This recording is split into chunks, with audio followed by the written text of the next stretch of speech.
దశావతారాలుగా పిలువబడే విష్ణువు యొక్క 10 ప్రధాన అవతారాలలో వరాహ అవతారం మూడవది. విష్ణుమూర్తి విశ్వ సంరక్షకుడు. హిరణ్యాక్షుడనే రాక్షసుడు నుండి భూమిని రక్షించడానికి వరాహ అనగా అడవి పంది రూపాన్ని ధరించారు. అందుకు కారణం అతను భూమిని విశ్వ సముద్రపు దిగువ నుండి పైకి తీసుకొచ్చారు. వరాహమూర్తి హిరణ్యాక్షుడితో పోరాడి చివరకు తన దంతాలతో సంహరించిన తరువాత భూమిని పైకి తెచ్చి విశ్వంలో దాని అసలు స్థానంలో పునరుద్ధరించారు. వరాహాన్ని యజ్ఞవరాహ అని కూడా అంటారు. అంటే త్యాగం చేసే వరాహ అని అర్థం. భూదేవి వరాహమూర్తి యొక్క భార్య. అయితే ఇప్పుడు వరాహ అవతారం యొక్క మూల కథ ఏంటి అనే దాని గురించి తెలుసుకుందాం. వేదాలు, పురాణాలు వంటి గ్రంథాలలో ఇలా చెప్పబడి ఉంది. విష్ణు నివాసమైన వైకుంఠానికి ద్వారపాలకులుగా ఉన్న జయ మరియు విజయుల కథతో ఈ కథ ప్రారంభం అవుతుంది. వారు విష్ణువుకు చాలా విధేయులుగా ఉండేవారు.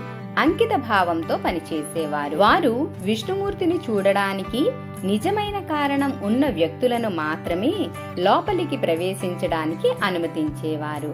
ఈ విధంగా ఉండగా ఒకరోజు విష్ణుమూర్తి విశ్రాంతి తీసుకుంటున్నందున జయ విజయులు సృష్టికర్త అయిన బ్రహ్మదేవుని యొక్క 4 కుమారులను వైకుంఠంలోనికి ప్రవేశించకుండా అడ్డుకున్నారు. దానికి కారణం ఏంటంటేనండి, ఈ 4 కుమారులు చూడడానికి చిన్నపిల్లలుగా ఉండడం వలన జయ విజయులు వారికి లోపలికి వెళ్లనివ్వలేదు. దాంతో కోపం వచ్చిన ఆ 4 కుమారులు సనక్, సనందన్, సనాతన్, సనత్ కుమారులు జయ విజయులకు మృత్యులోకం అనగా భూలోకంలో జన్మించాలిగాక అని శపిస్తారు.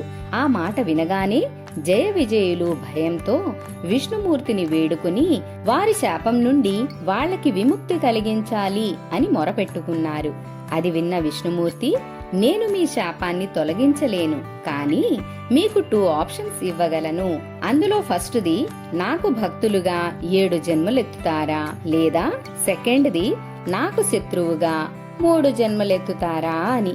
అది విన్న జయ విజయులు, 3 జన్మలు శత్రువులుగా జన్మిస్తాము స్వామి, మీకు దూరమై మేము ఎక్కువ కాలం ఉండలేము ప్రభో అని అంటారు. అది విన్న విష్ణుమూర్తి వారి భక్తికి సంతోషిస్తారు. ఇలా మొదటి జన్మలో హిరణ్యకశ్యపుడు మరియు హిరణ్యాక్షుడనే సోదరులుగా భూలోకంలో జన్మించారు. వీళ్లు అజేయులుగా మరియు అమరులుగా ఉండాలనే కోరికతో బ్రహ్మదేవునికి చాలా పూజలు చేసి చాలా వరాలు కూడా పొందారు. దేవతలు, మానవులు, అసురులు, జంతువులు లేదా మృగం ఇలా ఎవరి చేతిలో కూడా మరణం లేకుండా వరం పొందారు.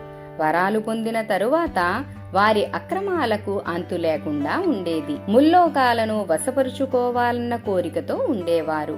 3 లోకాలను భయపెట్టడం ప్రారంభించారు. దేవతలపై దాడి చేసి వారిని వారి ప్రాంతాల నుండి వెళ్లగొట్టారు. హిరణ్యాక్షుడు భూదేవిని కూడా అపహరించాడు మరియు ఆమెను పాతాళానికి తీసుకెళ్లాడు. అక్కడ ఆమెను సముద్రంలో దాచాడు. భూమి మునిగిపోయి నిర్జీవంగా మారింది. ప్రజలు మరియు దేవతలు బాధపడ్డారు. భూదేవిని మరియు సృష్టిని రక్షించమని ఇతర దేవతలు విష్ణువును వేడుకున్నారు. వారి అభ్యర్థన విన్న తరువాత విష్ణువు హిరణ్యాక్షుడి నుండి భూమిని రక్షించాలని నిర్ణయించుకున్నారు. వరాహ రూపాన్ని ధరించి సముద్రంలో మునిగి భూమి కోసం వెతకగా సముద్రపు అడుగు భాగంలో ఆమెను కనుగొన్నారు. అతను ఆమెను తన దంతాలతో పైకి లేపి ఆమెను తిరిగి ఉపరితలంపైకి తీసుకొచ్చారు. అతను భూమి మరియు ఆకాశం యొక్క సమతుల్యతను పెంచి గ్రహం మీద జీవితాన్ని పునరుద్ధరించారు. మహావిష్ణువు తన ప్రణాళికను విఫలం చేశాడనే కోపంతో హిరణ్యాక్షుడు కోపోద్రుక్తుడై వరాహమూర్తిని తనతో పోరాడమని సవాలు చేశాడు. అతనిపైకి గదతో దాడి చేశాడు. వరాహమూర్తి మరియు హిరణ్యాక్షుడు పోరాడారు. వీరి యుద్ధం మొత్తం విశ్వాన్ని కదిలించింది. చివరగా వరాహమూర్తి తన సుదర్శన చక్రాన్ని ఉపయోగించి హిరణ్యాక్షుని తలనరికి సంహరించారు. అతను ఈ విధంగా రాక్షసుడి దౌర్జన్యాన్ని అంతం చేశారు మరియు తన మొదటి శాపం నుండి విడిపించారు. అతను భూమి మరియు ప్రజలను కూడా ఆశీర్వదించి వైకుంఠానికి తిరిగి వెళ్లారు. మీకో విషయం తెలుసా అండి? భూదేవికి విష్ణుమూర్తికి పుట్టినవాడే నరకాసురుడని, ఈ విషయం చాలా మందికి తెలియదనుకుంటా. దీనికి సంబంధించిన వీడియోని లింక్ లో పెట్టాను. భారతదేశం అంతటా, ముఖ్యంగా దక్షిణ భారతదేశంలో అనేక దేవాలయాలలో వరాహమూర్తి పూజలు జరుపుతూ ఉంటారు. ఖజురాహోలోని వరాహ ఆలయం, సింహాచలంలోని వరాహ నరసింహ ఆలయం, తిరుమలలో వరాహస్వామి ఆలయం మరియు కంచిపురంలో వరదరాజ్ పెరుమళ్ ఆలయం వరాహమూర్తికి అంకితం చేయబడిన కొన్ని ప్రసిద్ధ ఆలయాలున్నాయి. అలాగే వరాహమూర్తిని ఇండోనేషియాలోని బాలీలో కూడా పూజిస్తారు. అక్కడ అతన్ని బోమా లేదా ఓమా అని పిలుస్తారు. భాద్రపద మాసంలో వచ్చే వరాహ జయంతి, వరాహ జన్మదినం వంటి వివిధ పండుగలు మరియు ఆచారాలతో వరాహమూర్తిని పూజలు జరుపుతూ ఉంటారు. ఈ రోజున భక్తులు ఉపవాసాలుండి వరాహమూర్తిని పూజించి అతను దీవెనలను కూడా పొందుతూ ఉంటారు.